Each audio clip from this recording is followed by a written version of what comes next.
and hopefully Michiko hasn't called. Because I got the ringer on. All right. Welcome to Uncolored. I'm Kevin Metcalf. I want to start right in on what I was touching on last week about moral relativity. I think it's a bad idea. It's a terrible idea. And I think it's unsupportable on a number of levels. But just a little bit of the background. So the idea, if you have these kinds of discussions or read this kind of stuff, who does? What you'll find are there's kind of two ways that people receive it. People who understand the first idea that there's a God, there's someone who instantiates these things, good and bad, right and wrong, and a perfect arbiter, if you will, of these things, right and wrong, good and bad. But if you're an atheist, there's no such entity to establish what is right and wrong. And so the first idea states that right and wrong is inextricably tied to the existence of God. Whereas atheism says that you can have some sort of a moral reality apart from God. You don't need God for that. And so it becomes pretty difficult. As a matter of fact, as we go through this, you start to see that there's a lot of things that are difficult to explain if atheism is true. If God isn't real, if the second idea is really the way to go, there's a whole lot of things that are not just hard to explain, but impossible to explain. And things that we know, or at least we act like they're real. So the first thing is I want to show you what the tactic, I shouldn't say tactic, but the method that some atheists will use to explain this reality of this objective right and wrong, this idea that, stabbing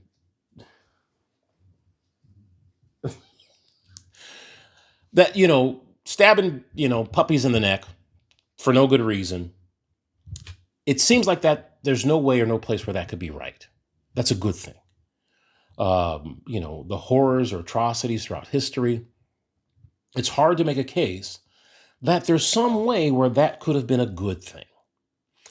We all seem to understand reality as if there's this absolute right and wrong with regard to human behavior, and it's objective and universal on a temporal and spatial sense, no matter when, no matter where. That's difficult to instantiate in an atheist ethic. Now, when atheists hear this argument, oftentimes what they'll hear is, well, you can't be good, or if you don't believe in God, you can't be good. That's not what the argument is. It doesn't matter whether you believe in God or not. The argument is, if God isn't real, there can be no such thing as good or bad. That's the argument that a theist would make, generally speaking. So let's look at how atheists will couch this idea. This is, again, Thaddeus Russell and his idea on morality. And I'll throw in the guy in the audience who I thought gave a nice... Here they go. Right. So morality to me is a form of superstition. So it is the idea that something applies, again, to all people at all times and all places forever. Right. That is a religious idea. I hope that's clear. I hope it's clear. You can't prove that. You can't disprove it either. But that is a hell of an arrogant claim that is very similar to what you find in the Bible, isn't it? Right? That something is going to apply eternally to all people in all places. I find that incredibly arrogant. The distinction between your views, which is that absolutes exist and absolutes don't exist. So there is an epistemic split between subject and object in the universe. People perceive things subjectively. There is no objective observer. God was invented to be the objective observer. But because there is no objective observer, there are no absolutes. There can be no absolute truth. And when you talk about morality, it's just silly because morality developed as a way for people to cooperate in groups and to have rules of behavior.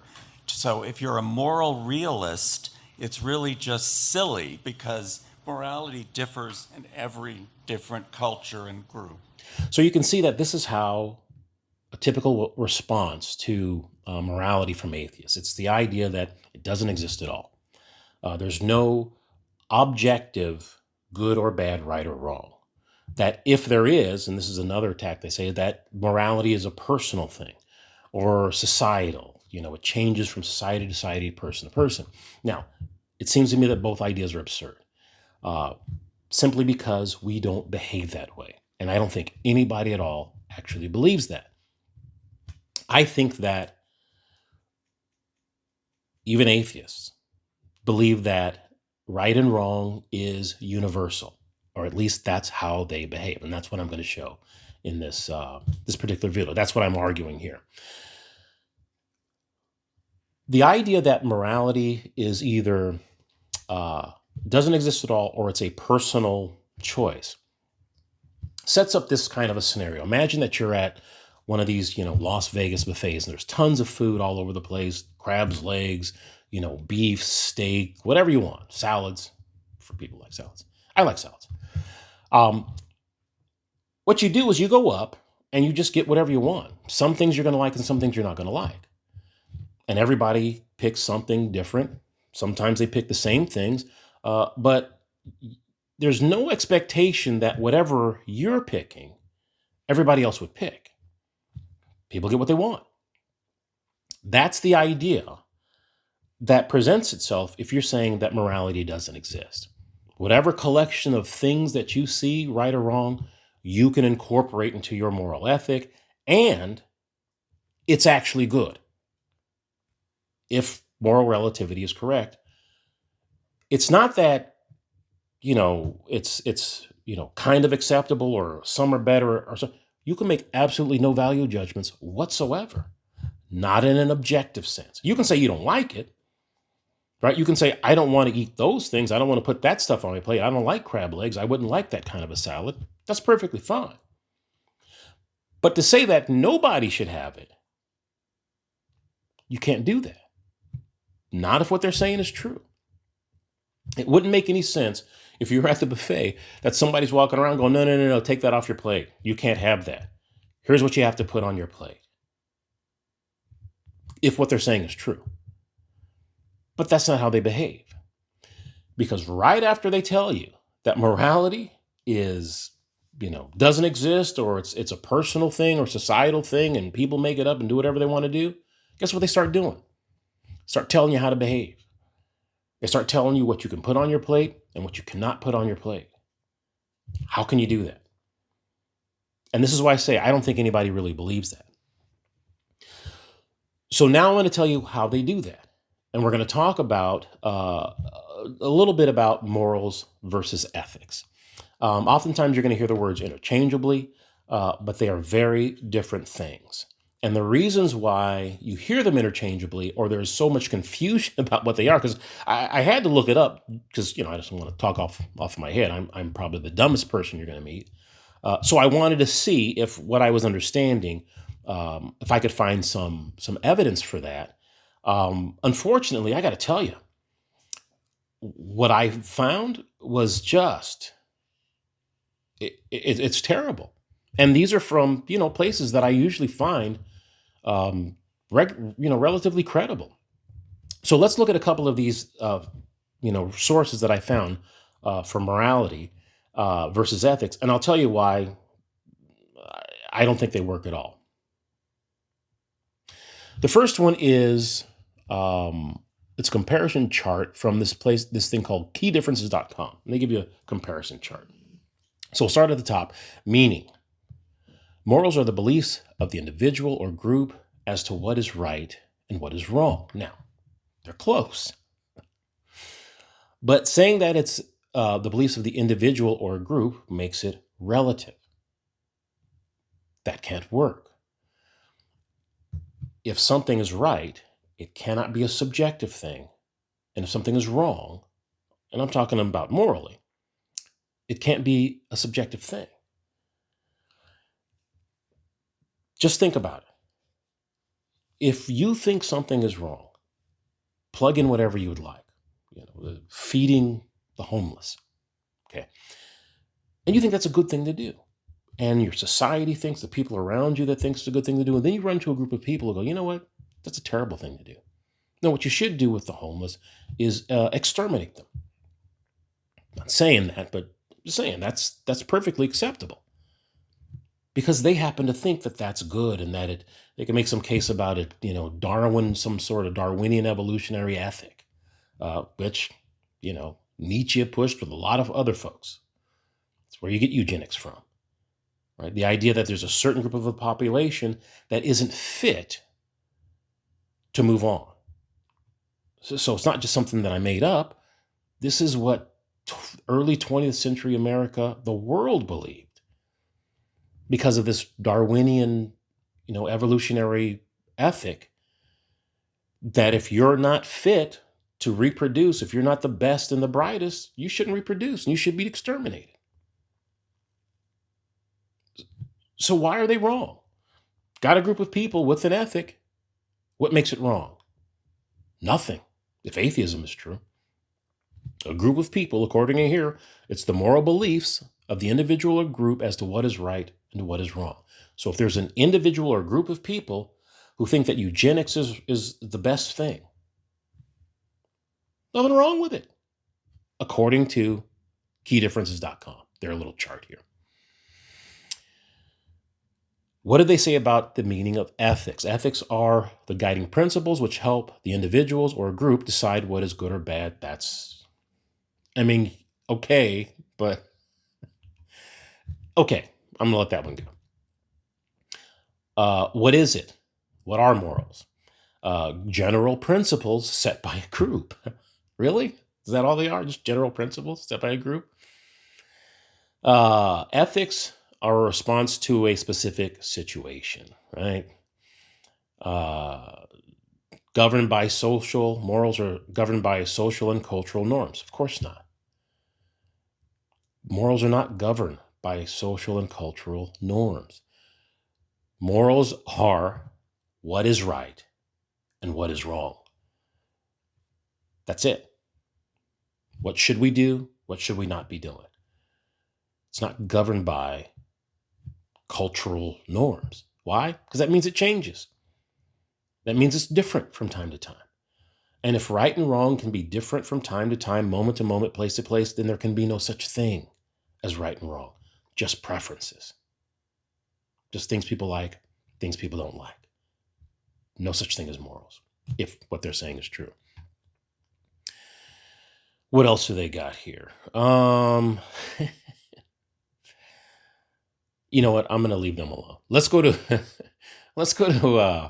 Diffin. You can look at it. I'll put these things. Look, I'm not trying to cover up anything. You can take a look at them for yourself. Diffin is much better. I've gotten a lot of good things from Diffin over the years. They're better, but still problematic. So they start off with ethics before morals. They got it differently, but what are they? The rules and conduct recognized in respect to a particular class of human actions in a particular group or culture. Now, that's as general as you can get, so I'm not going to have any problem with that. But morals, principles are habits with respect to right and wrong conduct. It's good so far. While morals are prescribed as do's and don'ts, while morals also prescribe do's and don'ts, morality is ultimately a personal compass of right and wrong. Fumble. Got to throw the flag on that.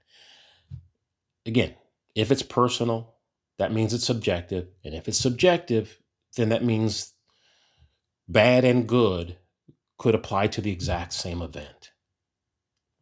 And that's impossible. You picked the thing. Where do they come from? Social system, external, internal, individual? Probably not. Now here's where it gets problematic. Why do we do it? According to diffin.com, why do we do it? Ethics, because society says it is the right thing to do. Now, I think I can generally go with that. What about morals? because we believe in something to being right or wrong.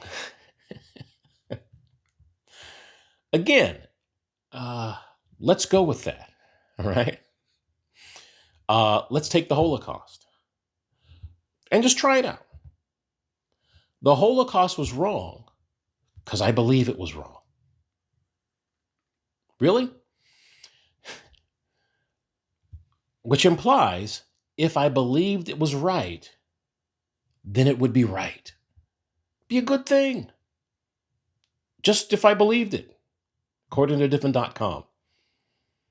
So morality is basically whatever I think it is, whatever I believe, that becomes right and wrong. I'm the masters of the universe because I get to determine what's right and wrong based on what I believe. And you can pick whatever tragedy. It's not wrong because it happened and that it should never happen in any place at any time. Yeah, it's just because you believed it. And if they believe it's right, good for them. They're doing what they think is right. That's what their morals tell them. So you see how crazy this subjectivity of morality gets. If you just think about it a little bit, it's impossible for this to be the way it is. And I'm a dumb guy, and I figured it out. The rest of it is, okay, I'm not going to nitpick with it. But again, the thing that I wanted to point out is that both of these charts, it tries to make morality a subjective thing, which means they haven't really thought about it. Finally, I want to look at this little article from Britannica.com. Now, when I was a kid, Britannica.com, well, it wasn't a .com when I was a kid, but what was it? Britannica? It was something else Britannica. Well, it was Encyclopedia Britannica. Anyway, Britannica when I was a kid, it was the Google of my time. So again, you would think it'd be critical. You'd think it'd be credible on this type of a topic. It's crazy. Starts out generally, the terms ethics and morality are used interchangeably, although with a few different communities, academic, legal, or religious, for example, will occasionally make a distinction. Okay. A little gray, not very clear, but we'll keep going on. It goes later on, it says, for example, morality has a Christian connotation to many Westerners, since moral theology is prominent in the church. Similarly, ethics is the term used in conjunction with business, medicine, or law.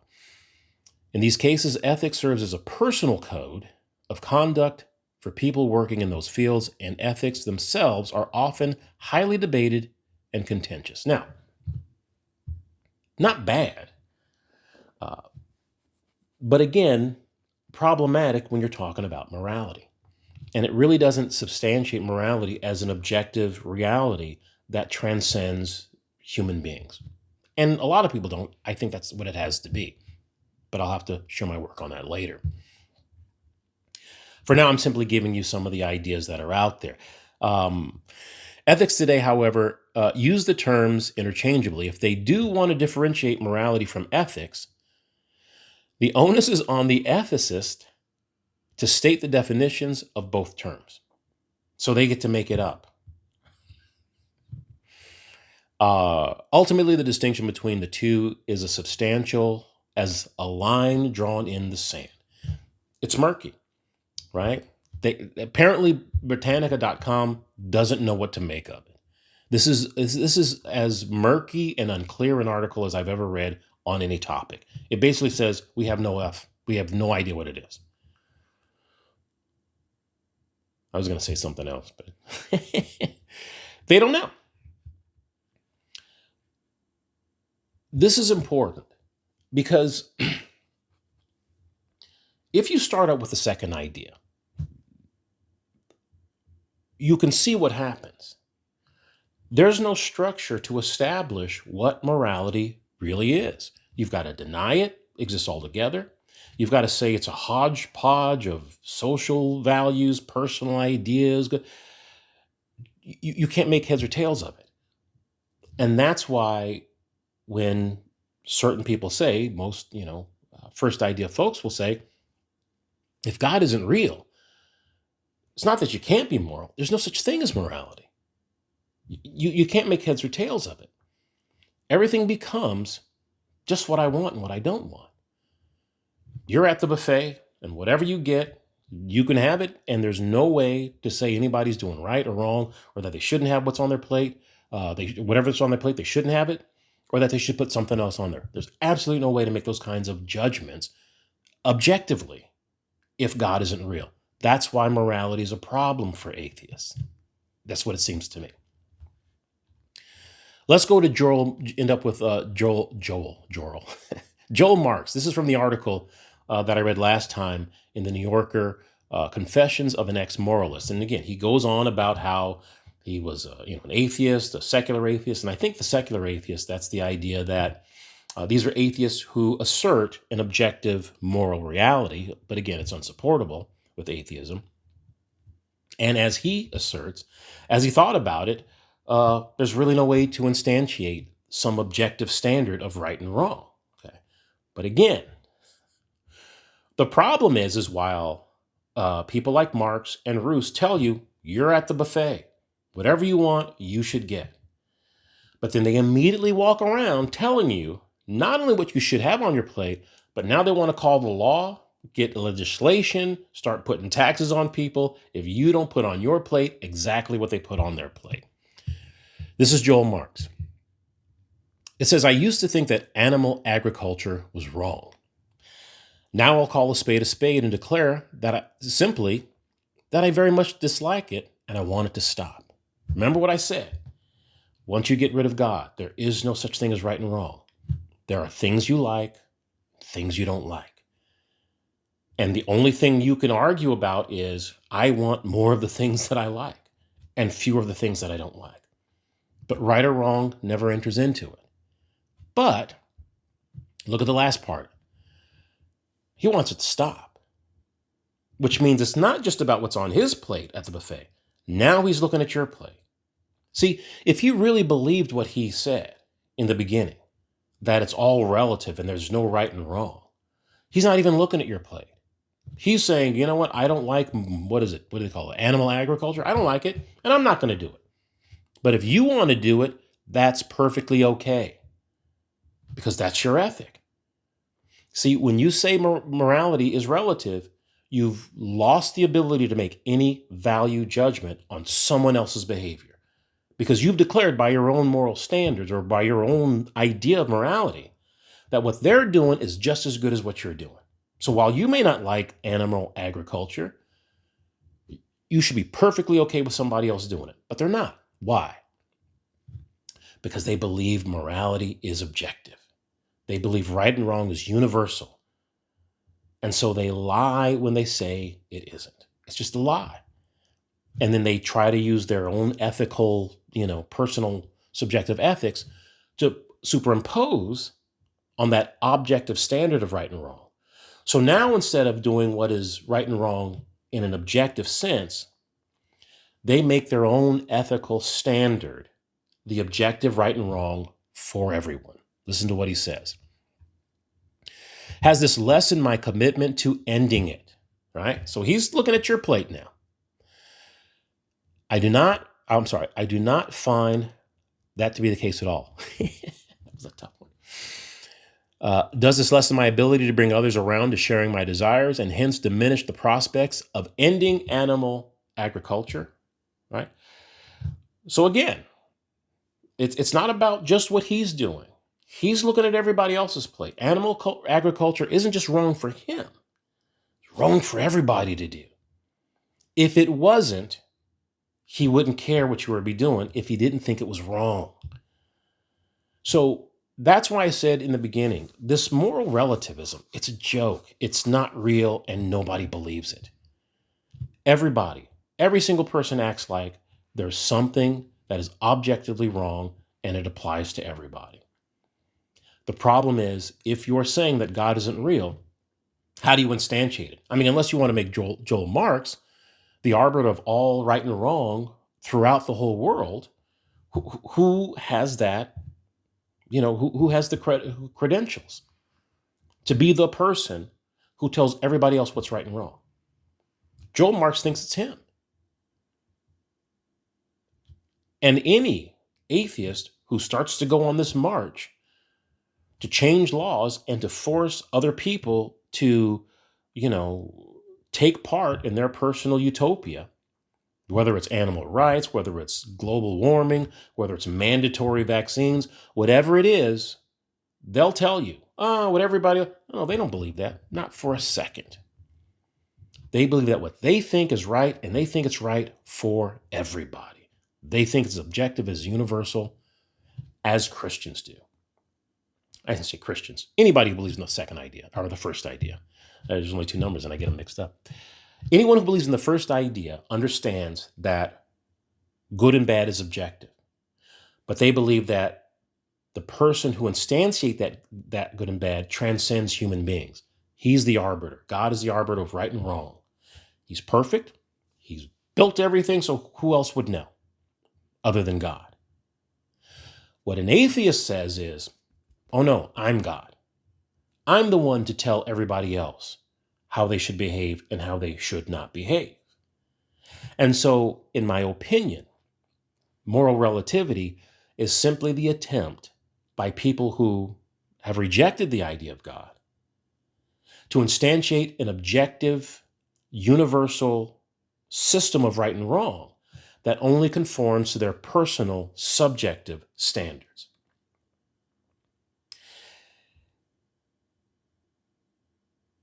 I don't want to say that.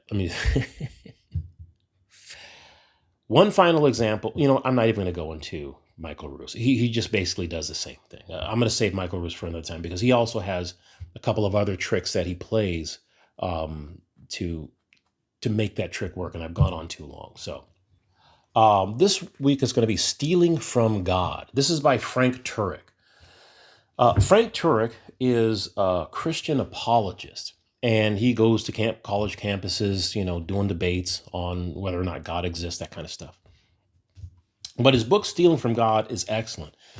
And it does an incredible idea of explaining how atheists borrow, however you want to say it, but how atheists steal their ideas of good, bad, right, wrong from the first idea. They take these ideas of love, compassion, again, morality, and try to make them something that you can get from atheism. But he shows how it's impossible, and the only way you can do that is you have to go and steal from the first idea to even get these things. So it's a great book. It's not everybody's going to like it, and again, if you're a second idea person, you probably don't want to read it at all. But a good read, and it's easy to read. Again, if I can read it, anybody can read it. So thanks for tuning into the Uncolored Show. I'm Kevin Metcalf. If you have any questions, comments, whatever, I'm willing to answer anything. And again, I don't come at it as if I'm right. I think I'm right, but if you can show me where I'm missing something, I'd be more than happy to see it. You can get it on, now I'm on Locals, Rumble, Odyssey, and there's another one I keep forgetting. Anyway, but go there and subscribe or do whatever they do. But thanks again. I'm Kevin Metcalf, and I'll see you now. Whatever. Bye. Later.